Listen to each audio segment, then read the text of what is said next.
Located in the basement of the Loras College Library, there's a place filled with jewels of knowledge.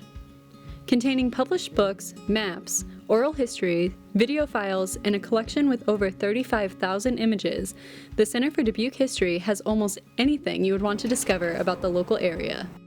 As the only research center in Iowa affiliated with a college or university, the Center for Dubuque History functions as a repository for the Loras archives as well as the archives of the wider Dubuque community. Mike Gibson, the director of the Center for Dubuque History, has been with Loras for over 35 years, passionately uncovering and sharing our local history. I would say kind of a capstone of my career here at Loras is to engage young people in learning about history. History's not going through and memorizing all the battles of the Civil War and how many people were killed. I mean, that doesn't even interest myself. But when you can get involved in the local resources and find that you have relatives who did things in the community, that's pretty exciting. Students and faculty across the campus have invested time in the Center for Dubuque History, researching for class projects. So one of the really exciting resources in the Center for Dubuque History is this Communicable Disease Book of Dubuque, which is basically a 3-volume set that tracks the communicable diseases in the city between 1890 and the 1950s. But the one story that I've been telling or working with students to tell is around the 1918 influenza epidemic. And so it's just this really important way that my classes were able to get into the topic, and now we're trying to flesh out the story.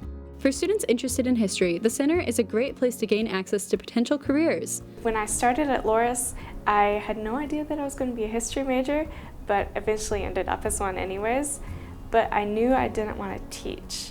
And so other avenues that are open to history majors are public history and archives is an aspect of that. So I'm working on 2 major projects currently for the center. The first is specifically Loras related. We are putting together a nomination for Loras to be on the National Historic Register as a historic district.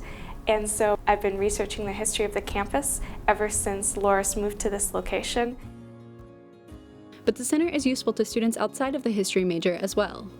So anybody can really use the archives here, students and people, citizens in Dubuque. It's a really good opportunity just to learn the history of Dubuque, the history of Loras and surrounding areas. And you can come in and ask Mike. Mike knows so much, and it's a really fun opportunity to learn everything you can. I do some of my own research just for fun sometimes, so if I have some free time and I can come down, I've done some things recently on Dubuque's labor history and also Dubuque's Irish history. There are a lot of resources for anybody who's interested in the area of Dubuque. We have resources relating to the economics, to the river, trade, and traffic. We also have a lot of Loras-specific resources. If you have had any relatives who have been connected to Loras at all, we have all the yearbooks, we have football and athletic information, we have play and drama information. If your relative has left a record at Loras, we have it. I think that the Center for Dubuque History is filled with hidden gems, and students should just think about it as a resource center for the topics that come up in everyday life. This is a really unique area that we live in here in Dubuque, and to have a sense of place, that requires knowledge from a lot of different angles, whether it's geological knowledge, historical knowledge, personal. So an archive like the Center for Dubuque History is really valuable in the sense it collects that whole range of responses to a particular place. Outside of the many resources available for research, having access to the Center for Dubuque History provides inspiration for future generations. I think it's really important to have a local repository of history, because a lot of things we figure out about our culture and our society, we actually figure out after we're through that period.